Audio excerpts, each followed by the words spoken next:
আজকে আমরা দেখব পেজ সেটআপ। মাইক্রোসফট ওয়ার্ডে এটা খুবই গুরুত্বপূর্ণ, বিশেষ করে প্রিন্টিংয়ের সময়। কারণ এই পেজ সেটআপ যদি ঠিকমতো না হয় তাহলে লেখাটা ভালোভাবে প্রিন্ট হবে না। দেখা যাচ্ছে যে এক সাইড কেটে গেছে, আর এক সাইড বেশি হয়ে গেছে, এরকম সমস্যা হবে। তো তো চলুন এবার আমরা ভিডিওতে যাই। প্রথমে আমরা পেজ লেআউট এখানে ক্লিক করব। এখানে ক্লিক করার পর এই যে নিচে দেখেন পেজ সেটআপ।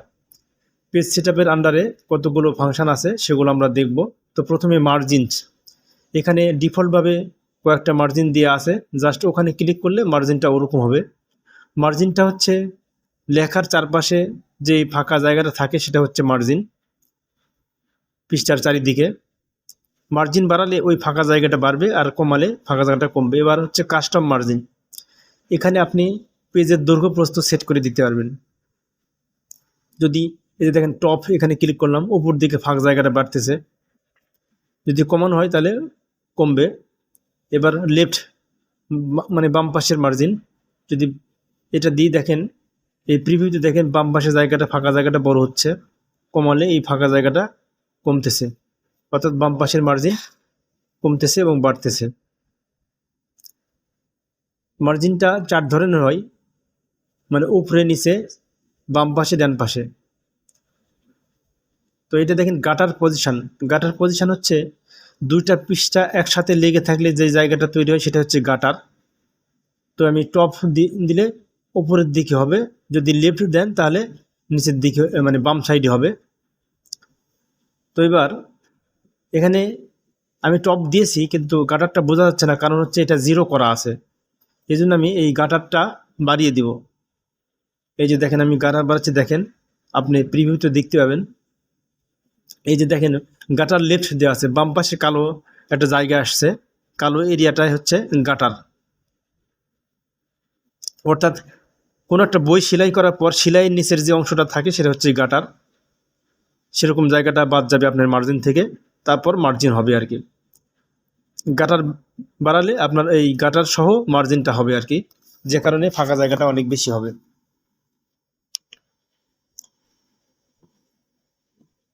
তো আমি নর্মাল করলাম, এখানে নর্মাল করা হয়েছে, কিন্তু যেহেতু গাটারটা বেশি আসে সেখানে আপনার হচ্ছে এই ফাঁকা জায়গাটা বেশি দেখা যাচ্ছে। আমি গাটারটা জিরো করে দিব।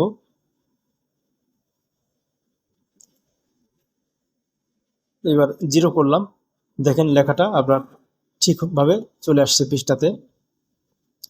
এবার হচ্ছে ওরিয়েন্টেশন। ওরিয়েন্টেশন মানে হচ্ছে পৃষ্ঠার সাইজ, এটা লম্বালম্বিভাবে বড় হবে না পাশের দিকে বড় হবে সেটা আর কি। তো পোর্ট্রেট মানে হচ্ছে লম্বালম্বি, দৈর্ঘ্য বড় হবে, আর ল্যান্ডস্কেপ মানে হচ্ছে প্রস্থ বড় হবে, পাশের দিকে বড় হবে ল্যান্ডস্কেপে। এখন ল্যান্ডস্কেপ করা আছে, যখন আমি এটা পোর্ট্রেট করব দেখেন লম্বা হবে, এই যে প্রশস্ত কমে গিয়ে আপনার লম্বা হলো। নর্মালি পেজ সাইজটা হচ্ছে A4 দেওয়া হয়, আপনি যে কোনো সাইজ দিতে পারবেন। এই যে আমি সাইজ কম বেশি করতেছি, এখানে A5 করলাম, এই জন্য ছোট হলো পেজটা। মোর পেপার সাইজেস, এখানে আপনি দৈর্ঘ্য প্রস্থ ঠিক করে দিতে পারবেন। উইথ,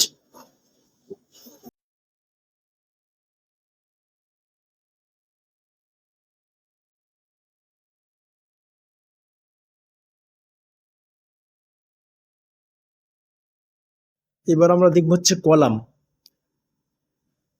কলাম হচ্ছে লম্বালম্বি লেখার যে অংশটা পৃথকভাবে থাকবে সেটা হচ্ছে কলাম। তো নর্মালি আপনার একটা কলাম থাকে খারাপভাবে, তো এই যে এবার আমরা দুইটা দিলাম, তাহলে দুইটা কলাম হলো। তিনটা দিলে তিনটা হবে। এই যে লম্বাভাবে যে লেখার লাইনগুলো আছে সেটা হচ্ছে কলাম। লেফট হচ্ছে বাম দিকে একটা চিকন কলাম থাকবে, আর ডান পাশে পুরো জায়গাতে লেখা থাকবে। রাইট হচ্ছে ডান দিকে একটা চিকন কলাম থাকবে, আর বাম পাশে পুরো লেখা থাকবে। এই কলামটা আমরা আরও বাড়িয়ে দিতে পারি। মোর কলামস, এই যে এখানে নাম্বার অফ কলাম, এখান থেকে আপনি 2 3 4 5 6 এভাবে বাড়িয়ে দিতে পারেন। আমি 6 দিলাম। 6 দিলে দেখেন 6টা কলাম আছে এখানে। খারাপভাবে লেখার যে লাইনগুলো আছে সেটা হচ্ছে কলাম। আমি 1 কলাম করলাম। পেজ ব্রেক, এর মধ্যে অনেকগুলো অপশান আছে।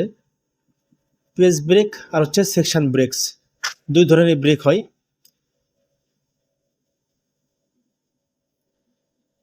তো ব্রেক পেজ, পেজ দিলে এখানে কার্সর যেখানে রাখবেন এরপরের নিচের লেখাটা অন্য পৃষ্ঠায় যাবে পেজ ব্রেক দিলে। তো দেখেন আমি এখানে পেজ ব্রেক দিলাম, দেখেন প্রথম পৃষ্ঠা থেকে লেখাগুলো সেকেন্ড পৃষ্ঠাতে চলে গিয়েছে। অর্থাৎ যেখানে কার্সর থাকবে তার নিচের যেই লেখাগুলো থাকবে ওই পেজের, ওই লেখাগুলো অপর পেজে যাবে পেজ ব্রেক দিলে। এবার হচ্ছে কলাম ব্রেক। কলাম ব্রেক দিলে আপনার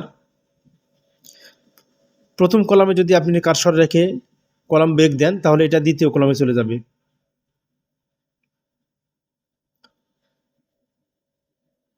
এই যে আমি কার্সর এক জায়গাতে রাখবো, প্রথমে রেখাগুলো সিলেক্ট করব, সিলেক্ট করার পরে এবার 2 করলাম, এই যে 2টা কলাম হলো। এবার আমি কোনো একটা জায়গাতে কলাম ব্রেক দিব। তো এই যে দেখেন এখানে আমি এই যে 3 নম্বর পয়েন্ট, এখানে একটা আপনার হচ্ছে কলাম ব্রেক দিব। তো এখানে একটু রং করলাম যাতে বুঝতে পারেন সহজেই। এখানে যদি আমি কলাম ব্রেক দিই তাহলে এটা দ্বিতীয় কলামে চলে যাবে প্রথম কলাম থেকে। এই যে দ্বিতীয় কলামে চলে গেল। এবার আমি আবার ব্যাক করলাম।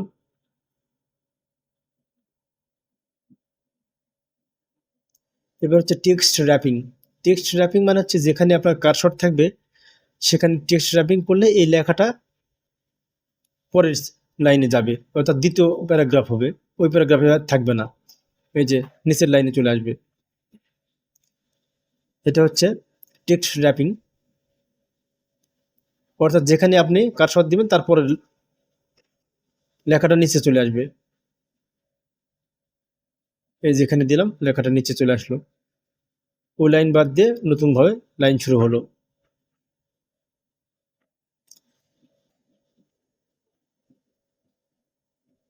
এবার সেকশন ব্রেক, ব্রেকের মধ্যে এখানে নেক্সট পেজ, নেক্সট পেজ দিলাম, এটা পরের পেজে চলে আসলো।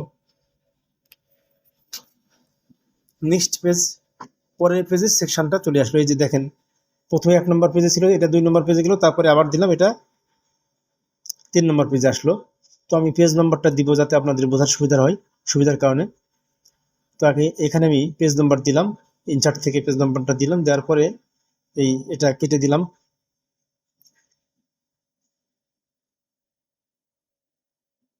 এবার দেখেন পেজ নাম্বার আসছে।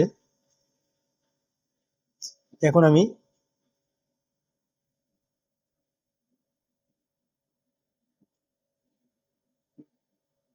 কন্টিনিউয়াস সেকশন ব্রেক দিব। এই যে এখানে দিলাম, এটা নিচে চলে আসলো, এখানে সেকশন ব্রেক হয়েছে দেখেন। এই যে শো দিলে এখানে বোঝা যাবে কোন ধরনের ব্রেক দেওয়া আছে। এখানে লেখা আছে দেখেন section break continuous, section break continuous, অর্থাৎ এখানে কন্টিনিউয়াস সেকশন ব্রেক দেওয়া হয়েছে। এটা সেকশন মানে হচ্ছে লেখাকে বিভিন্ন অংশে ভাগ করা,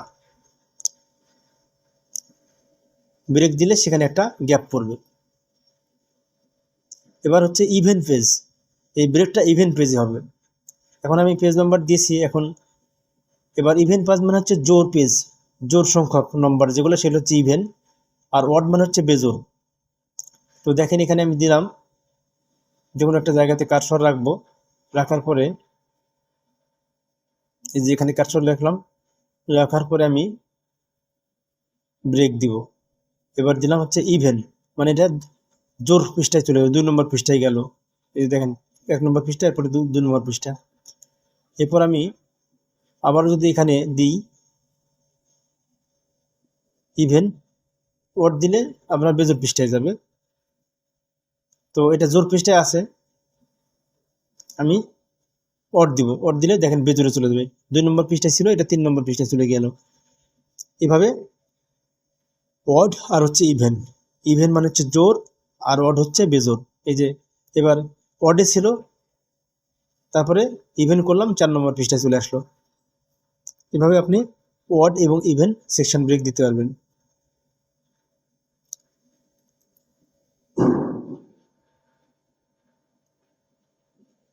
এরপর সবগুলো লেখা সিলেক্ট করলাম, করার পরে লাইন কন্টিনিউয়াস দিলে সবগুলো লাইন নম্বর কত দেখাবে। আমি এটা কন্টিনিউয়াস দিলাম, দেখেন প্রত্যেকটা লাইন নম্বর দিয়েছে এখানে।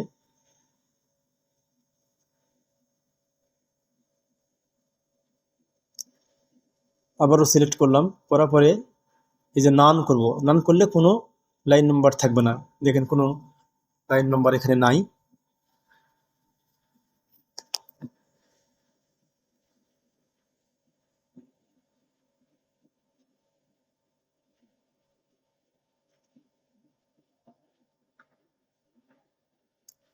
রিস্টার্ট ইজ স্পেস, অর্থাৎ প্রত্যেক পৃষ্ঠায় লাইন নম্বর 1 থেকে শুরু হবে।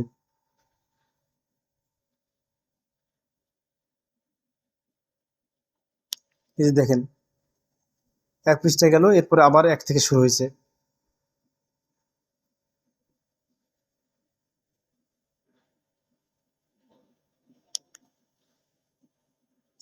প্রত্যেক পৃষ্ঠায় নতুনভাবে লাইন নম্বর শুরু হবে। স্পেস, রিস্টার্ট স্পেস, তারপরে রিস্টার্ট ইজ সেকশন, প্রত্যেকটা সেকশানে নতুনভাবে পেজ নাম্বার শুরু হবে। তো আমি প্রথমে সেকশনটা আলাদা করব। এই যে কন্টিনিউয়াস সেকশন ব্রেক দিলাম এখানে, আবার ওর একটা জায়গাতে দিব। এখানেও আমি কন্টিনিউয়াস সেকশন ব্রেক দিলাম। এবার দেখেন প্রত্যেকটা সেকশানে আলাদা আলাদাভাবে লাইন নম্বর হবে। এই যে শো আর হাইড, এটা করলে বুঝতে পারবেন যে কয়েকটা জায়গাতে আপনার ব্রেক দেওয়া আছে।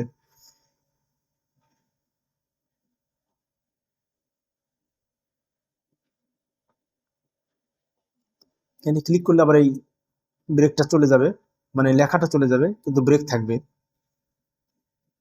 এবার দেব রেজিস্টার ইচ সেকশন, দেখেন প্রত্যেকটা সেকশনে আলাদা আলাদাভাবে লাইন নাম্বার হয়েছে, 1 2 3 4 5 6। এভাবে আবার দেখেন 1 2 3, এরকমভাবে প্রত্যেকটা সেকশনে আলাদা আলাদা আপনার হচ্ছে সিরিয়াল নাম্বার হয়েছে লাইনের। এই মানে হচ্ছে রেজিস্টার ইচ সেকশন, প্রত্যেকটা সেকশনে নতুনভাবে শুরু হবে।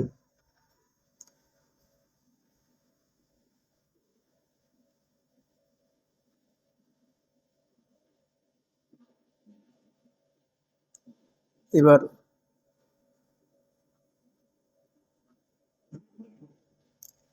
এই যে যে নম্বরটা আছে সাপ্রেস, সাপ্রেস করলে, সাপ্রেস মানে হচ্ছে দমন করা, অর্থাৎ যে সেকশনের উপর আপনি সাপ্রেস করবেন সেই সেকশনে আর হচ্ছে নম্বরগুলো থাকবে না, লাইন নম্বর।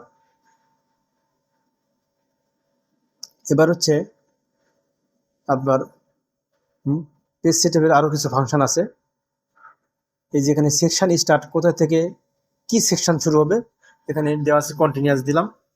এরপর হচ্ছে আপনার ভার্টিক্যাল অ্যালাইনমেন্ট, মানে লেখাটার সাইজ কিভাবে থাকবে সেটা আর কি। এরপর লাইন নাম্বারস, এখান থেকে আপনি লাইন নাম্বার সেট করে দিতে পারবেন। যে অ্যাড লাইন নাম্বার, যদি স্টার্ট অ্যাট 1 দেন তাহলে 1 থেকে শুরু হবে, আর বাড়ায় কমায় দিলে সেটা হচ্ছে আপনার সেখান থেকে শুরু হবে। তো আমি এখানে 5 দিলাম, স্টার্ট অ্যাট 5, তারপরে কন্টিনিউয়াস দিলাম। এই যে ওকে করব, এবার ওকে করলাম। ওকে করলে দেখবেন যে আপনার 5 থেকে শুরু হয়েছে লাইন নম্বরটা। তো লেখাগুলো সিলেক্ট করতে হবে, আমি লেখা সিলেক্ট করে আবার দিব।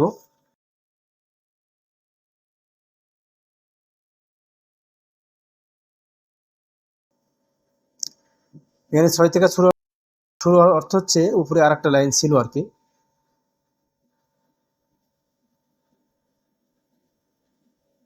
এবার হচ্ছে হাইফিনেশন। হাইফিনেশন মানে হচ্ছে লেখার ডান পাশে যখন লেখাটা না ধরে পুরো ওয়ার্ডটা, তখন একটা টান আসে, সেটা হচ্ছে হাইফেন। এই যে দেখেন কনসিস্ট, এখানে ডান পাশে যে ওয়ার্ডটা ধরবে না, পরের লাইনে যাবে, সেটার মাঝখানে একটা টান আসবে, সেটা হচ্ছে হাইফেন। তো আমি এখানে ম্যানুয়াল করলে কি হবে, ইয়েস যদি করি তাহলে এখানে থাকবে, আর নো করলে এখানে হাইফেনটা থাকবে না। তো আমি প্রথমটা ইয়েস করলাম, এবার দ্বিতীয়টা নো করলাম, কনসিস্টেন্ট। তো দেখেন প্রথমে হাইফেন থাকবে আর দ্বিতীয়টাতে থাকবে না। এই যে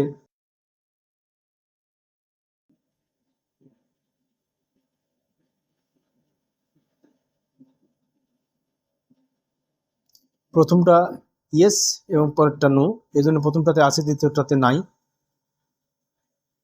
আবার এই যেখানে হাইফিনেশন অপশন আসছে অটোমেটিক্যালি হাইফিনেট ডকুমেন্ট, এটা দিলে সব জায়গাতে আপনার যেখানে দরকার সেখানে অটোমেটিকভাবে হাইফেনটা বসবে ডান পাশে।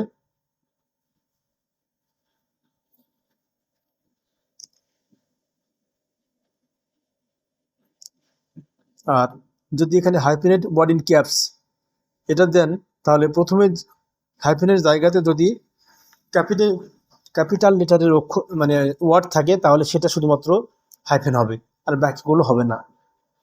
আর কন্টিনিউয়াস দিলে সব জায়গাতেই হবে। এই যে দেখেন প্রোডাকশন, এখানে কোনো হাইফেন নাই, এটা বড় হাতের ওয়ার্ড। তো আমি হাইফেনেট ওয়ার্ড ইন ক্যাপস মানে বড় হাতের যদি অক্ষর থাকে হাইফেনের জায়গাতে সেখানে হাইফেন বসবে, আর বাকিগুলো বসবে না, এটা দিলাম। এই যে দেখেন আপনার প্রোডাকশন এখানে হাইফেন বসেছে।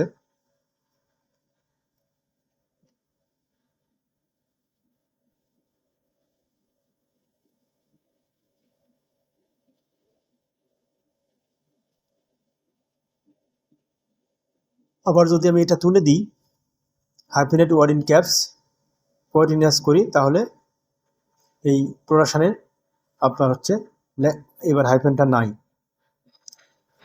কারণ হচ্ছে এখানে হাইফেনের জায়গাতে বড় হাতের ওয়ার্ড নাই। তো আশা করি বুঝতে পারছেন।